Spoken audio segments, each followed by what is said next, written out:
Gustavo Alegre. El uso de la fuerza militar en todas sus formas y maneras en contra. Dos visiones de Venezuela se confrontaron en la ONU. El resultado, estancamiento en la respuesta internacional a la crisis. Corre peligro la vida de Juan Guaidó si decide regresar a Venezuela. ¿Qué podemos esperar? El primer ministro de Canadá, Justin Trudeau, enfrenta su más grande crisis política hasta el momento. ¿De qué se trata? Y aumenta el número de muertes de peatones en Estados Unidos. ¿Por qué? Aquí comienza Club de Prensa con Gustavo Alegre. Estas y otras cuestiones de la actualidad en este Club de Prensa para cerrar la semana. Hoy viernes, por cierto, al final del programa, les preguntaremos a nuestros invitados sobre la mala semana. ¿A quién se la dan? Hoy lo vamos a hacer, vamos a compartir este espacio de análisis, de debate, de puntos de vista con Eric Langer, profesor de Historia de la Universidad de Georgetown en Washington. Profesor Langer, buenos días. Buenos días. Gracias por estar con nosotros. Con Cynthia Arnson, que es directora o para América Latina del Wilson Center, uno de los centros de pensamiento más relevantes de la capital. Cynthia, ¿cómo estás? Buenos días. Buenos días, Gracias por estar con nosotros. Y con Pablo Pardo, corresponsal, periodista del periódico El Mundo de Madrid, corresponsal en Washington. Pablo, ¿cómo estás? Buenos días. Muy bien, muchas gracias. Quiero comenzar con un ojo puesto en la OEA, pendientes de lo que pueda decir el secretario general Luis Almagro. Nos vamos a enlazar con la señal de la OEA en cuanto Almagro tome la palabra en esa audiencia en la que se van a escuchar voces que van a abundar sobre la crisis económica, política y humanitaria de Venezuela con un ángulo particularmente interesante y es el de la corrupción. Cuán profunda es esa corrupción, cómo afecta, ahí tienen las imágenes. Pero en las últimas horas la división en la diplomacia internacional que existe sobre Venezuela se ha vuelto a manifestar, ha quedado patente en el Consejo de Seguridad de la ONU. Dos resoluciones, una liderada por Estados Unidos, que consiguió el voto de 7 de los miembros del Consejo, no los suficientes, y otra de Rusia, con el apoyo de China, fundamentalmente de China y Rusia, y Venezuela, por supuesto. Bueno, ese Consejo de Seguridad de la ONU analizó esas dos opciones, esas dos resoluciones. Una pedía la no injerencia en los asuntos internos de Venezuela, la otra pedía elecciones libres. Ninguna de las dos prosperó. Por lo tanto, Cynthia, ¿el Consejo de Seguridad de la ONU sirve para algo? Bueno, sirve. Y yo creo que los Estados Unidos llevó esa resolución ante la ONU como parte de una estrategia para mostrar pues, las divisiones, quiénes están a favor y quiénes están en contra. Era totalmente predecible que China y Rusia iban a usar su veto sobre la resolución. Y yo creo que el efecto de todo esto es unir aún más a China y a Rusia, mientras estos dos países tienen intereses bastante distintos en Venezuela. Y yo creo que una diplomacia más sutil hubiera servido de mejor manera. Profesor. Sí, estoy de acuerdo con Cynthia. Creo que China en realidad quiere recuperar su dinero más que todo. Y casi no lo ve posible, pero la única forma que lo ve posible es si se queda Maduro. Rusia, al mismo tiempo que sí ha invertido bastante, creo que también está interesado en mantener el poder de Rusia dentro de Sudamérica y siempre desviar la atención de Estados Unidos hacia su propio hemisferio en vez de en otros lados. Entonces, por eso no quieren que Estados Unidos interfiera allá porque como ha hecho Estados Unidos en Ucrania, en Georgia y otros lugares, ha interferido de una forma de parte de Rusia. Entonces, Rusia también está haciendo lo mismo en Venezuela. Y obviamente también hay todo lo del petróleo, porque esta mañana se supo que el presidente Maduro ha dado las oficinas de PDVSA a los rusos en Portugal, creo. Ha cambiado de la sede de Portugal a Moscú. de Lisboa a Moscú. Sí, sí, entonces ya hay también maniobras allá. Vamos a enlazarnos con la OEA. El secretario general Luis Almagro toma la palabra para abrir esta audiencia sobre corrupción. Le escuchamos. De fondos y recursos destinados a sostener políticas públicas es la forma más evidente en que la corrupción puede traducirse en una violación de derechos. Todas las maniobras mediante las cuales quienes deberían gestionar y administrar fondos públicos se enriquecen personalmente, ya sea directamente o por intermedio de testaferros o terceras personas que contribuyen a violentar estos derechos de la gente. Venezuela es uno de los países más corruptos del planeta y su enorme riqueza petrolera y minera está siendo expoliada sistemáticamente por el gobierno, las Fuerzas Armadas y grupos criminales que operan con el consentimiento del gobierno. En la mañana de hoy analizaremos algunos de los casos de corrupción más relevantes ocurridos en Venezuela, comenzando con la investigación sobre Odebrecht, destacando el caso del exministro de Transporte Terrestre y Obras Públicas, Ayman El-Trudi, vinculado al mencionado caso, quien fue beneficiado con transferencias en millones de dólares en cuentas bancarias en Suiza. De igual manera, examinaremos el caso de Petróleos de Venezuela, la empresa estatal que, según una auditoría de KPMG, durante el periodo 2002 a 2014, generó 1.246 mil millones de dólares, de los cuales, según admitió Ramírez, 480 mil millones fueron entregados al Estado venezolano. Esto quiere decir que 766 mil millones no han sido contabilizados. En un país de 32 millones de personas, eso representa 24.000 dólares por persona. Como si no fuera suficiente, el sistema cambiario bizantino del país ha sido manipulado por personas en el poder para robarse miles de millones más. El Departamento de Justicia de Estados Unidos ha llevado a cabo una vasta investigación sobre una gran trama de corrupción y soborno que involucra a compañías energéticas en los Estados Unidos que trataban de obtener contratos con PDVSA. Roberto Rincón fue condenado en Estados Unidos por ser parte de una red de corrupción de más de 1.000 millones de dólares. Otra rama de corrupción que fue investigada en la Florida involucraba a Raúl Gorrina, el dueño de Globovisión y ex tesorero de Venezuela, que utilizaron el sistema cambiario venezolano para robarse más de 2.000 millones de dólares. En Venezuela, fiscales que han investigado los casos de corrupción han sido perseguidos, encarcelados o forzados a exiliarse. Las únicas investigaciones de casos de corrupción en Venezuela son fabricadas por el gobierno para investigar a opositores políticos. Estos son solo algunos de los casos más emblemáticos. Cada caso de eso ha sido por más de 1.000 millones de dólares, como ustedes pueden apreciar. Nos debe dar una idea de la magnitud del despilfarro que definitivamente no tiene precedentes a nivel mundial. Hay que advertir que el impacto de esta corrupción no se trata del mero deterioro de la calidad de vida de los venezolanos, sino una importante afectación de los derechos más elementales del pueblo. Cuando los ciudadanos no pueden acceder a alimentos, medicamentos, educación en calidad, servicios de salud, y encima se les reprime por el ejercicio de su derecho a la protesta legítima, ese Estado ha perdido su razón de ser. Todas las teorías que justifican la existencia y organización del Estado coinciden en sostener que éste cumple su objetivo en la medida que proporciona bienestar a sus ciudadanos. Pero cuando es generador de sufrimiento, no se justifica. Ni los venezolanos ni ningún ser humano merecen un sufrimiento de esta naturaleza. Es la corrupción el eje sobre el cual se ha consolidado en Venezuela un gobierno que siente un marcado desprecio por los derechos humanos y que de forma progresiva ha ido perfeccionando mecanismos para vulnerarlos, todos ellos bajo el pretexto de proteger al pueblo, tal como si se tratara de una trama. El gobierno de Venezuela quisiera hacer pensar a la comunidad internacional que no existe crisis humanitaria y si existiera sería causa de un supuesto bloqueo económico por parte de la clase empresarial venezolana y poderes extranjeros. Pero cuando el gobierno y sus testaferros se roban cientos de miles de millones de dólares de recursos públicos, resulta evidente que la causa real de la crisis humanitaria es la codicia desmesurada de la cúpula criminal que gobierna Venezuela.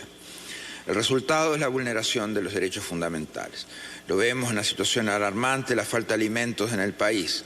Un estudio de 2018, publicado por el Observatorio Venezolano de Salud y la Fundación Bengoa, concluyó que en Venezuela existe una situación de alta vulnerabilidad respecto a la protección contra el hambre, puesto que los programas existentes no tienen la capacidad de llegar a los sectores que más lo necesitan. La encuesta en COVID reporta que el 80% de los hogares se encuentran en condiciones de inseguridad alimentaria. 9 de cada 10 venezolanos manifestaron que no tienen los suficientes ingresos como para comprar alimentos. Y el 61.2% se acuesta con hambre por no tener suficientes alimentos en el hogar. A esto se suman las gravísimas cifras reportadas en el informe anual de la organización Caritas, que informa que para 2017 fallecieron entre 5 y 6 niños semanalmente por falta de alimentación, cifra que hoy seguramente es mayor. Hoy, para poder comer en Venezuela se recurre al trabajo infantil, la explotación sexual, prostitución y la mendicidad y la basura. Vemos los efectos de la corrupción en el tema salud. El número de casos de malaria en Venezuela aumentó de manera considerable en los últimos años, o el costo inasequible de los medicamentos antimaláricos y el debilitamiento de los programas de control de vectores. Hoy son cada vez más los casos que se conocen, especialmente en poblaciones vulnerables como las comunidades indígenas. El sarampión, una enfermedad erradicada en el pasado, igual que la malaria, se ha propagado a 21 de los 24 estados del país y el distrito capital de Venezuela. Se ha informado sobre muerte en las comunidades indígenas del estado del Tamacuro, cerca de la frontera con Guyana.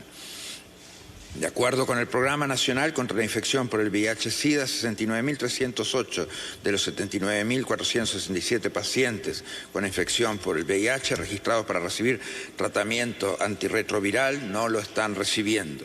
15 de los 25 medicamentos antirretrovirales que anteriormente adquiría el gobierno han estado agotados por más de 9 meses. Por su parte, la encuesta nacional de hospitales reportó en 2016 y en 2017 que casi 90% de los servicios de emergencia en los hospitales públicos registraban fallas intermitentes. Pacientes con enfermedades crónicas han muerto por falta de medicinas y o los elevados precios de los medicamentos. Unos 22.000 médicos han migrado fuera del país. Esta cifra representa aproximadamente 33% de los 66.000 médicos. Se suman al éxodo masivo de más de 3 millones de venezolanos. La gravedad de esta crisis humanitaria se ha convertido en la estrategia más amplia de represión del país. Se ha convertido en un arma en las condiciones de vida sumamente deterioradas en Venezuela, utilizando los pocos suministros disponibles para recompensar a los que son activamente fieles al régimen y reteniendo como castigo los recursos a quienes consideran sus enemigos.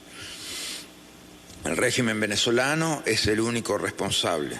Esta crisis, generada por la corrupción en todas las esferas del gobierno y las Fuerzas Armadas, es el resultado directo de acciones inhumanas por líderes que no les importa el sufrimiento de la gente, permitiendo que sus ciudadanos y ciudadanas mueran de hambre y enfermedades prevenibles. Cuando la corrupción llega a extremos de debilitamiento de un país, de un pueblo entero, las garantías del derecho han desaparecido por completo. Estamos frente a una situación de crímenes de lesa humanidad, la cual no podemos permitir que quede impune. Debemos actuar con energía y perseguir a los criminales del gobierno y sus testaferros y recuperar todas las ganancias ilícitas que han escondido a través del mundo para el beneficio y la reconstrucción de Venezuela. Gracias.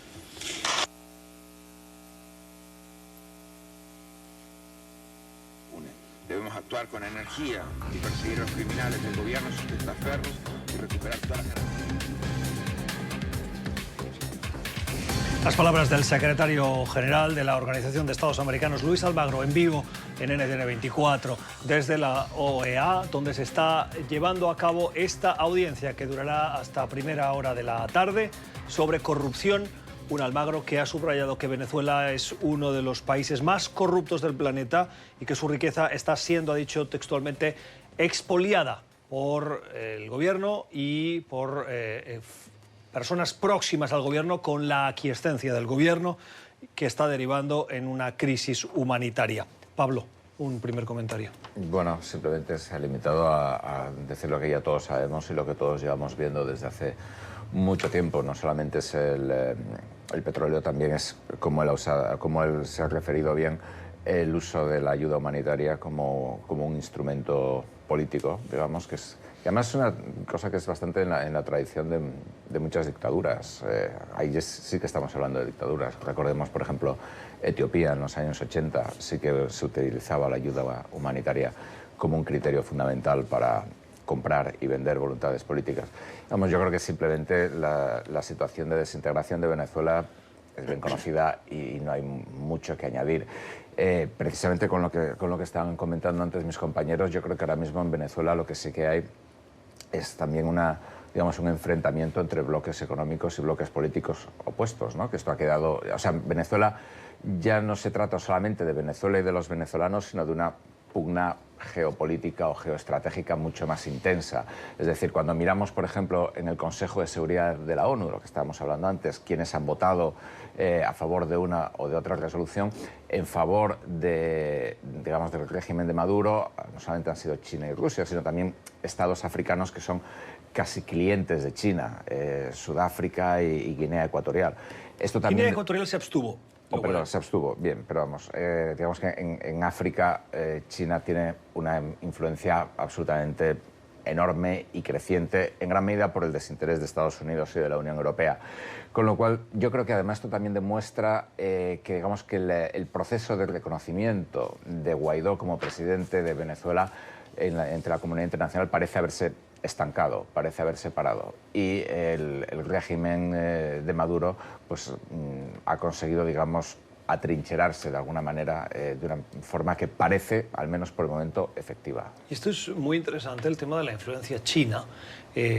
En África, lo comentaba Pablo, comprando voluntades diplomáticas. Una de las grandes preocupaciones que tiene Estados Unidos en el continente latinoamericano es precisamente esa influencia creciente de China. Les voy a contar una anécdota, un ejemplo. El Banco Interamericano de Desarrollo tiene a Estados Unidos como su principal accionista. Este año el banco celebra 60 años y la asamblea anual de esta institución se va a realizar en China, porque China entró en el banco con una ampliación de capital. Estados Unidos está enojado por esta celebración emblemática. El banco ha tenido que balancear la proyección que le va a dar a esa asamblea anual y van a celebrar esos 60 años en un evento que se va a realizar en septiembre. Es un botón de muestra de cuán preocupado está Estados Unidos de esa creciente presencia de China en América Latina y que lentamente va ganando adeptos. Cintia. Bueno, los Estados Unidos no ha invertido o no ha prestado de la misma forma que China ha prestado durante la última década.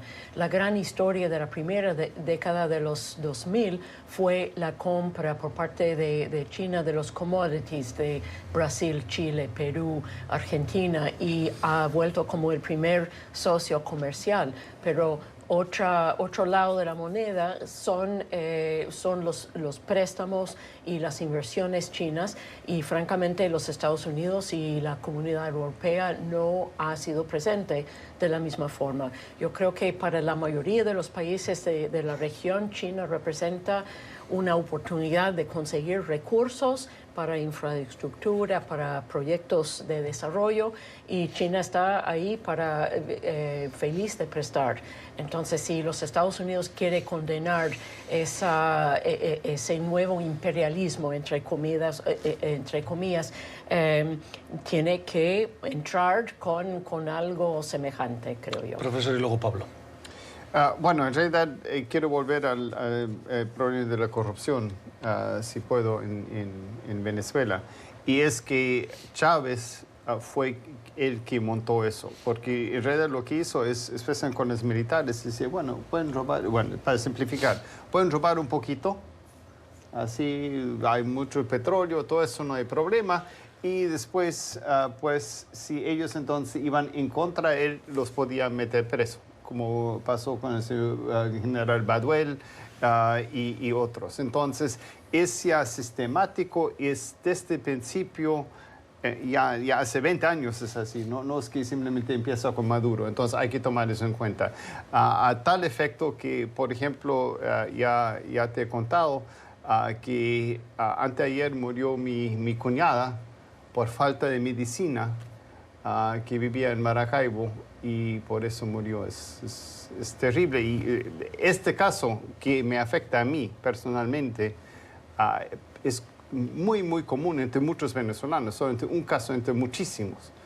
Y creo que eso es lo más triste, que tiene un efecto humano, pero terrible, terrible. Lo lamentamos, profesor.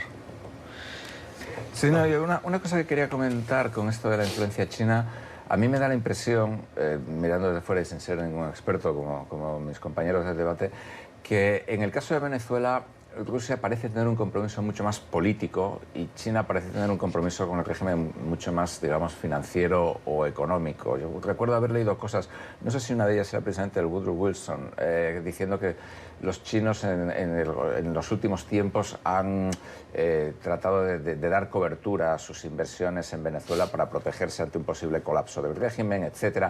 Mientras que las declaraciones de Rusia son mucho más beligerantes, son mucho más en el estilo de la Guerra Fría, son mucho más duras, digamos, que tal vez, no lo sé, pero tal vez si se trata de aislar al régimen de Nicolás Maduro, con China se pueda llegar a algún tipo de acuerdo internacional que siempre que salvaguarde sus intereses económicos, porque no parece que tengan, digamos, un especial afecto. En el caso de Putin sí que parece que hay una clara asociación estratégica.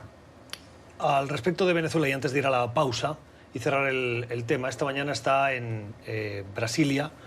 Bueno, creo que ya está viajando a Paraguay, si no estoy mal, pero estaba en Brasilia esta mañana, donde vimos las imágenes de esa reunión en quien es considerado presidente encargado de Venezuela, Juan Guaidó, con el presidente de Brasil, Jair Bolsonaro.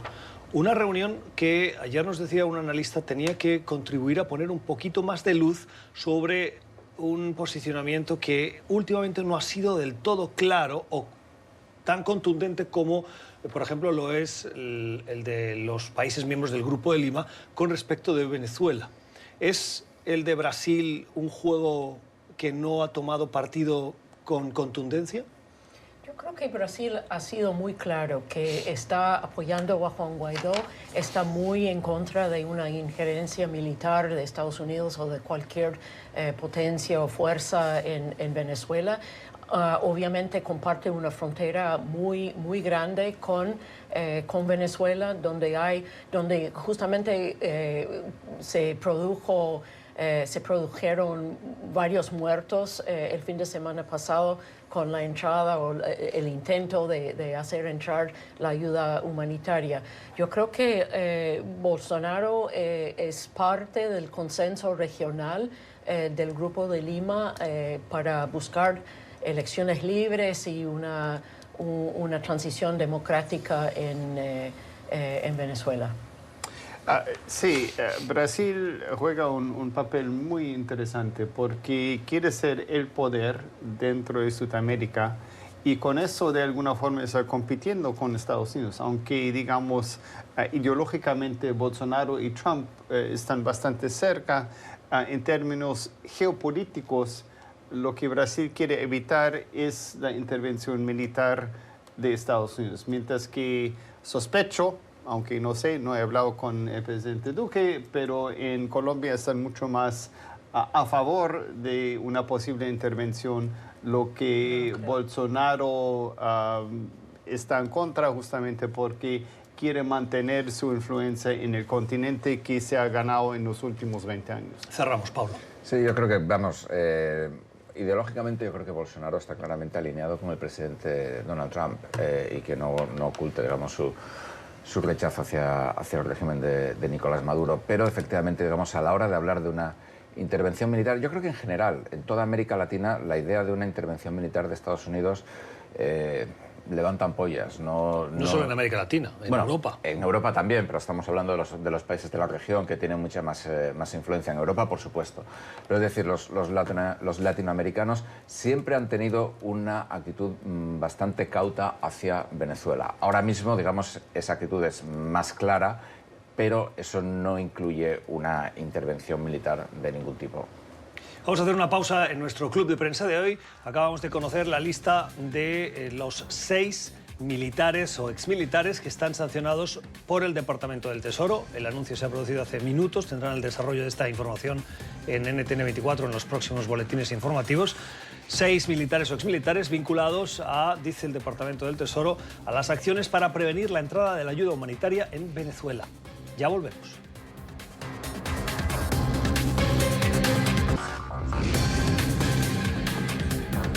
Mesa de trabajo hoy con el profesor Eric Langer, con Cynthia Arnson del Wilson Center y con Pablo Pardo del periódico El Mundo, cuando Justin Trudeau, el primer ministro canadiense, enfrenta lo que los analistas describen como la crisis política más grave desde que asumió el poder y probablemente de su carrera política. Los hechos son las acusaciones que uno de sus más estrechos colaboradores recibe por presuntamente haber influido o intentado influir en una decisión judicial.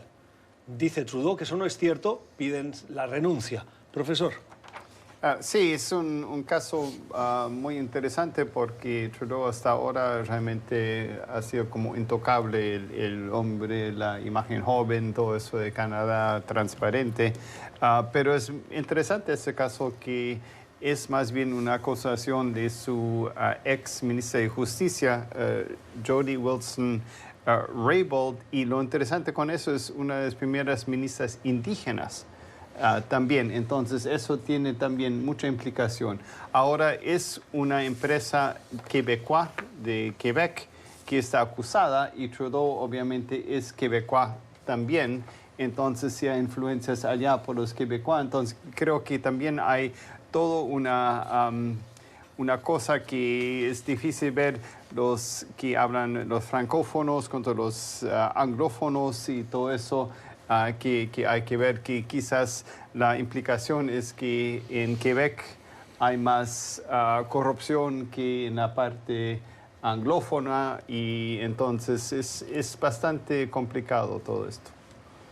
Cynthia. Bueno, coincido con Eric. Yo creo que hasta ahora Trudeau ha acosado una imagen casi de rockstar, o sea, el joven, guapo, líder en muchos sentidos, y es la primera vez. Incluso que cuando se encontró con Barack Obama ironizaron sobre quién tenía esa imagen más atractiva como líder, ¿no? Exactamente, y yo creo que es la primera vez. Y Canadá también ha gozado pues esa imagen de país distinto de los Estados Unidos. Muchos dicen casi aburrido porque todo estaba como pan blanco y nada pasaba. Y yo creo que aunque sea una cosa básicamente menor en términos del nivel de corrupción o acusada corrupción, el mero hecho de que se hace ese tipo de acusaciones contra Trudeau, pues marca un cambio. Sí, yo creo que, bueno, en primer lugar eso tiene una lectura electoral, claramente, porque Canadá está en periodo preelectoral, digamos, pero también hay una cuestión que yo creo que es importante, que es que esta empresa a la que se acusa de haber pagado coimas o sobornos al régimen de Muammar Gaddafi en Libia, es una empresa que es muy fuerte en Quebec, que a su vez Quebec es donde está el principal granero de votos del Partido Liberal, al que pertenece Trudeau.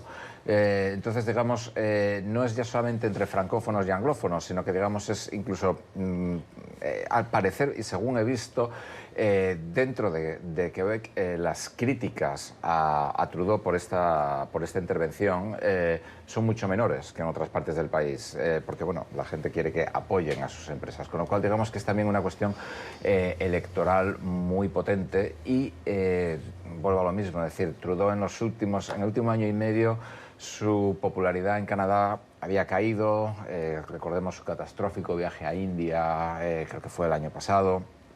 Había tomado una serie de medidas que algunos calificaban de electoralistas, como prácticamente la legalización del consumo de marihuana completamente. Y ahora esto puede, tal vez, hay gente dentro del Partido Liberal que dice que esto hay que emplearlo para tratar de reforzar la posición del partido en Quebec. Yo soy norteamericano de Estados Unidos, siempre vemos a los canadienses como gente suave, así, mucho más educada, así. todo eso. Y en realidad lo que quisiera hacer es comparar ese escándalo con los escándalos que hay aquí. No hay ninguna comparación aquí. Bueno, pero es que no puede comparar ningún escándalo de lo que pasa en Estados Unidos con ningún país del mundo. Sí, pero con Canadá nuestros vecinos tan buenos y bonachones y todo eso, y tan educados siempre. Entonces es un escándalo mucho más educado de lo que tenemos aquí. Pero obviamente tenemos a un neoyorquino ahora en la presidencia y eso también es así una cosa mucho más combativa porque también la imagen de Nueva York y cómo tratan a los demás y todo eso. Entonces, Canadá sí es importante en ese sentido, pero no se compara con lo que está pasando aquí. Claro, no quisiera hablar solamente de la imagen de Canadá. O sea, el país tiene una democracia liberal con derechos políticos, sociales, mucho más amplio de casi cualquier país del mundo. Además tiene una política de inclusión a los grupos indígenas. O sea, y yo creo que es un mérito del país de haber logrado ese tipo de prácticas y la imagen depende de lo que es como país. Entonces, el hecho de que hay una acusación contra Trudeau está en contra de todos estos logros reales que ha tenido el país y yo creo que por esto está visto de otra manera. Muy brevemente, hablando de Trudeau, yo creo que Trudeau es un poco el Donald Trump cool. Es decir, es un tipo que ha sabido... es un tipo que ha sabido manejar muy bien las redes sociales, que, digamos, ahí ha hecho photobombing, o sea, cuando aparece alguien en una foto que nos espera, que aparece con su canoa de pronto visitando gente. Es decir, bueno, Trump utiliza las redes sociales más que nada para insultar, pero... Trudeau ha sabido utilizar también muy bien las redes sociales y de una manera muy simbólica. Y una señal digamos, de las divergencias entre Estados Unidos y Canadá verdaderamente brutales es ahora mismo en Washington se está celebrando CPAC, la gran cumbre conservadora de todos los años. Ayer Laura Ingraham, creo que era una conservadora que tiene un programa de televisión en Fox News, dijo precisamente entre los aplausos de la multitud, y Trudeau ahora tiene su propio escándalo. Fue una de las cosas que se dijeron ayer en CPAC, que demuestra el enfrentamiento que hay entre los dos países y el rechazo de los republicanos hacia Canadá. Bien, es verdad que en la misma asamblea, Sebastián Gorka, que fue ex asesor de Donald Trump, dijo que Stalin había querido quitar las hamburguesas a los soviéticos y que eso es lo que el Partido Demócrata quiere hacer con los estadounidenses, con lo cual las declaraciones de CPAC son muy especiales. Tengo que cambiar de tema. Una puntualización, Pablo. Tú hablabas de los republicanos. ¿No sería más preciso decir de la administración Trump? Porque en general los republicanos han tenido una buena relación con Canadá. Sí, desde luego. Y el Tratado de Libre Comercio fue con Canadá y en Canadá el primer ministro Harper estaba muy alineado con el Partido Republicano. Sí, lo que pasa es que ahora mismo esta ya sería entrar en otro debate hasta qué punto Trump ha tomado el Partido Republicano, hasta qué punto el Partido Republicano ahora mismo es el partido de Donald Trump. Bueno, antes de ir a la pausa, quiero pedirles, y voy a empezar por Cintia, un comentario sobre las acusaciones que enfrenta el primer ministro israelí Benjamin Netanyahu. A 6 semanas de las elecciones legislativas, que él convocó también al amparo y animado por las encuestas que le dan unos buenos resultados, tiene buenos augurios para su partido y para sus expectativas. El fiscal de Israel ha dicho o va a presentar una serie de imputaciones que afectan a Netanyahu de soborno, fraude y abuso de poder en 3 casos separados. No sé si, Pablo, me decías que no por el matiz que decía de las encuestas o... No. Lo interpreté mal, pero siempre dispuestos a corregirme. Cintia, ¿qué implicaciones tiene esto para Netanyahu, la presentación de estas acusaciones, que muy probablemente se van a producir después de las legislativas, pero sin lugar a duda van a marcar la campaña electoral? Claro que sí. Por esto justamente el primer ministro está acusando al fiscal de tener motivaciones políticas, pero no es la primera vez que han salido estas acusaciones, o sea, una acusación judicial formal es algo distinto, pero las alegaciones de corrupción contra él y contra su esposa han estado, o sea, muy presente durante muchos años. También algo que se critica dentro y fuera de Israel es su gira hacia la inclusión de un partido abiertamente racista en su coalición, justamente para poder mantenerse en el poder. Entonces, el mismo AIPAC, que es un lobby en Estados Unidos bastante conservador y que siempre apoya al Estado de Israel, ha criticado este hecho. Para que nos hagamos una idea, las acusaciones fundamentalmente son acusaciones, por ejemplo, de haber recibido regalos por parte de empresarios, regalos de más de $200.000 a cambio de favores políticos. Este tipo de acusaciones son las que ahora enfrenta Benjamin Netanyahu. Tengo muy poco tiempo para el profesor y luego para Pablo. Bueno, me parece que demuestra de alguna forma el deterioro de la democracia israelí, que ya es de extrema derecha, porque Netanyahu es de extrema derecha y ya está en el poder 10 años. Entonces, eso es lo que pasa con gobiernos que se quedan demasiado tiempo y creo que eso es lo que demuestra. Pablo. Yo creo que Netanyahu es el modelo de Donald Trump. En el momento en el que Netanyahu, en las últimas elecciones, no me acuerdo si fue él o su gobierno, creo que fue él cuando dijo están metiendo a los árabes en autobuses y llevándolos a votar. Es decir, eso es exactamente lo mismo que Donald Trump, están metiendo latinos y 3 millones de inmigrantes ilegales han votado. Netanyahu es un populista y es una persona que, igual que Donald Trump, lleva mucho tiempo, por un lado, digamos, envolviéndose en la bandera de Israel, envolviéndose en cuestiones culturales, religiosas, y al mismo tiempo, todo este tiempo lleva usando eso y ese nacionalismo y ultranacionalismo para defenderse de las acusaciones de corrupción. Pausa en nuestro club de prensa y regresamos.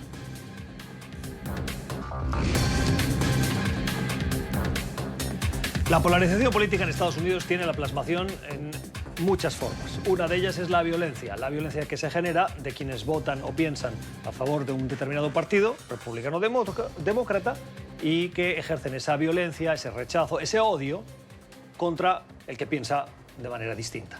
Los medios han reportado ampliamente en Estados Unidos y más allá de Estados Unidos las agresiones que se producen por seguidores o simpatizantes de los republicanos y particularmente el presidente Trump contra inmigrantes, demócratas, liberales, pero las agresiones a la inversa de inmigrantes, liberales o demócratas contra seguidores del presidente Trump, porque llevan la gorra de Make America Great Again, no tienen tanto éxito ni tanta atención mediática en los medios. En las últimas 2 semanas se han producido 2 casos de esos, uno en Massachusetts, donde un joven en un restaurante mexicano, por llevar una gorra de la campaña del presidente Trump, fue agredido y acosado. Las autoridades han identificado a la mujer que agredió y se da la casualidad además de que excedía su visa y por lo tanto está en proceso de deportación. El otro se ha producido en Nueva Jersey, donde un hombre de 81 años, con una gorra de Donald Trump, fue agredido por parte de una persona. Las imágenes se captaron en vídeo, están buscando al agresor y el motivo fue las simpatías que este anciano tenía por el presidente Trump.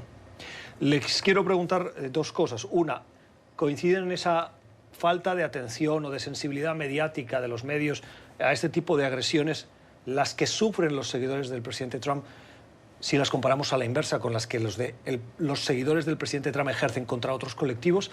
Y 2, estas agresiones crecen en ese clima de polarización. ¿Es preocupante, profesor? Sí, es preocupante. Es difícil saber si anécdotas realmente te dicen mucho, porque siempre tratan de equiparar una cosa con la otra, porque lo que siento es las agresiones racistas son mucho mayores y son más bien sistémicos al sistema político norteamericano.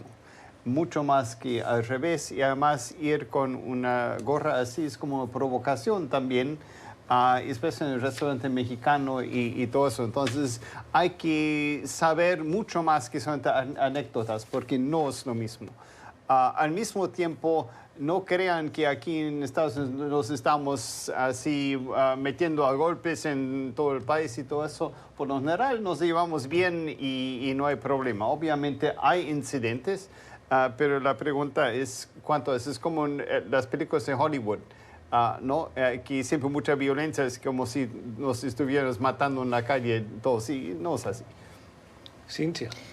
Yo creo que hay que tener mucho cuidado con las anécdotas. Yo creo que si bien esto ocurrió y es lamentable, no sé si en términos de número es equivalente.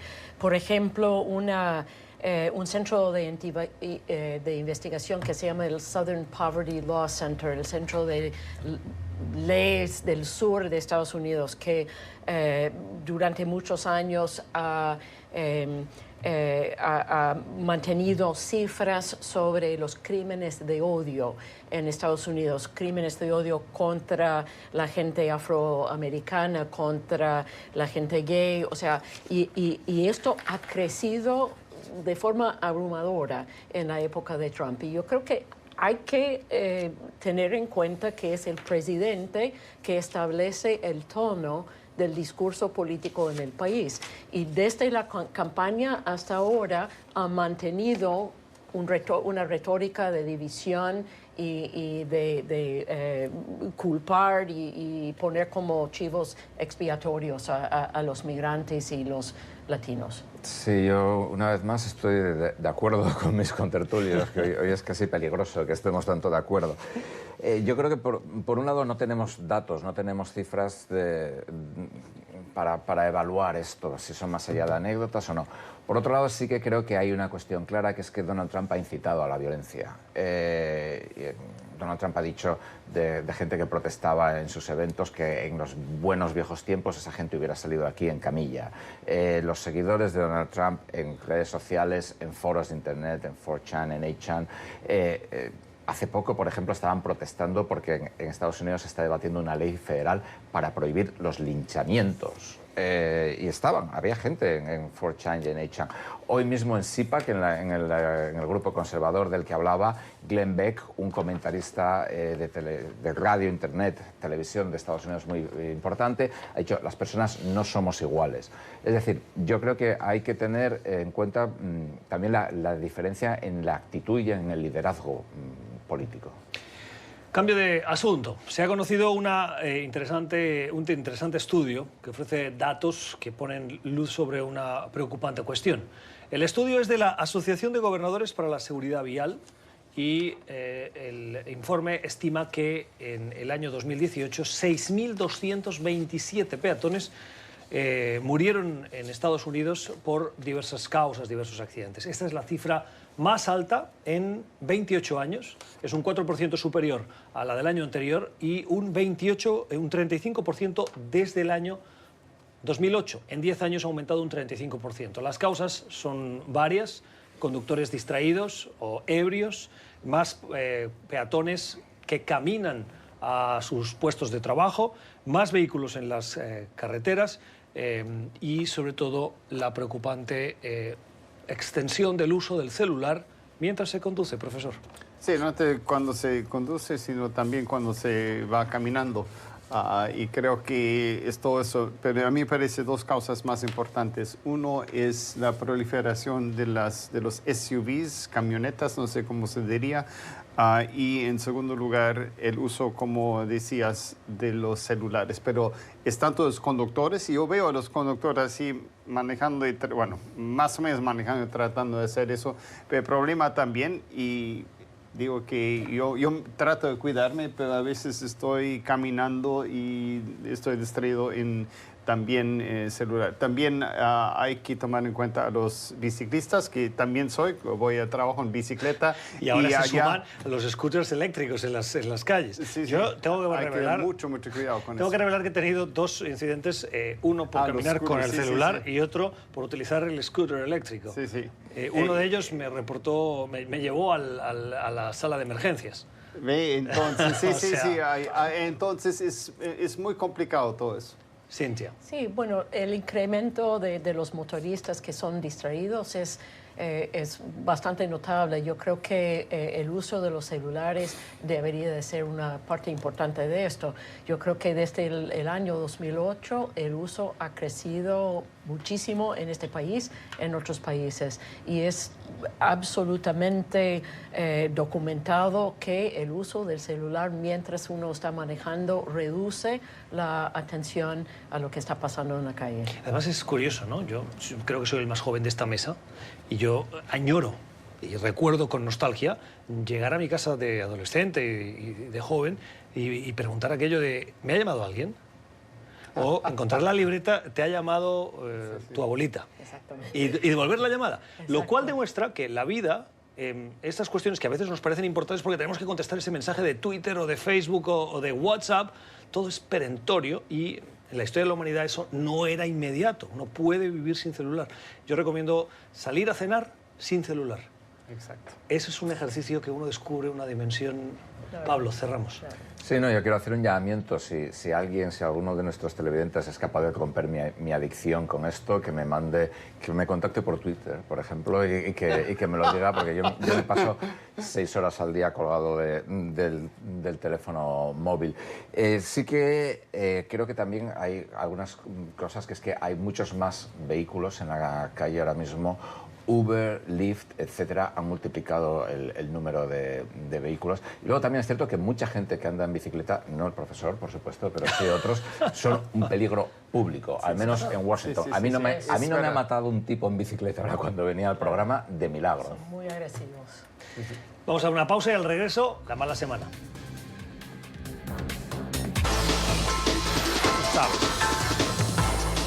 Pablo, tú primero.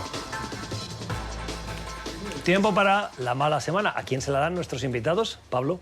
Yo, Theresa May, la primera ministra británico, porque aunque va a volver a presentar su plan para el Brexit en un par de semanas al Parlamento, y es posible que esta vez salga adelante, sea aprobado, porque los Tories euroscépticos parece que están más alineados con su gobierno, creo que lo mejor para Gran Bretaña, e indirectamente también para ella, hubiera sido convocar un nuevo referéndum y clarificar las cosas. Yo creo que May va a seguir peleando con el Brexit, incluso después de que el Brexit haya comenzado en serio. Los laboristas están cada vez más por la labor de convocar un segundo referéndum. Sí, lo que pasa es que los laboristas han llegado muy tarde a esa conclusión. Bueno, eso da para otro debate. Cintia. Yo creo que fue la ciudad de Washington mismo por haber perdido el gran beisbolista Bryce Harper, que ingresó al equipo nuevo de los Nacionales, el equipo local, en una ciudad que no tenía durante décadas un equipo propio de béisbol. Entonces Bryce Harper entró a los 19 años, ha tenido 7 temporadas extraordinarias con los Nacionales, y ahora se va a Filadelfia por $330 millones, un contrato por 13 años. 13 años, wow. ¿Usted lamenta la pérdida del beisbolista? Sí, hasta cierto punto. A mí me parece que se les pagan demasiado. Que me paguen a mí tanto, por favor. ¿Verdad? Sí, más Yo aquí entrenamiento. me uno a la reivindicación Sí, bueno, del profesor. gracias. No, para mí es el presidente Trump, y por 2 razones que están en realidad relacionadas. Una es la cumbre de Hanoi, fue un fracaso total.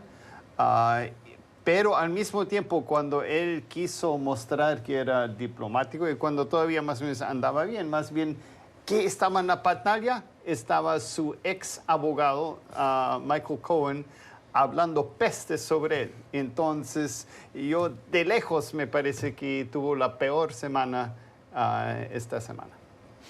La peor semana, la mala semana para el presidente Trump, para la ciudad de Washington por la pérdida de uno de sus beisbolistas en el equipo local, y para Theresa May, que sigue luchando por ese Brexit. Hasta aquí nuestro programa de hoy. Cerramos así la semana, ya con ganas de fin de semana, imagino. Nosotros sí, nosotros también.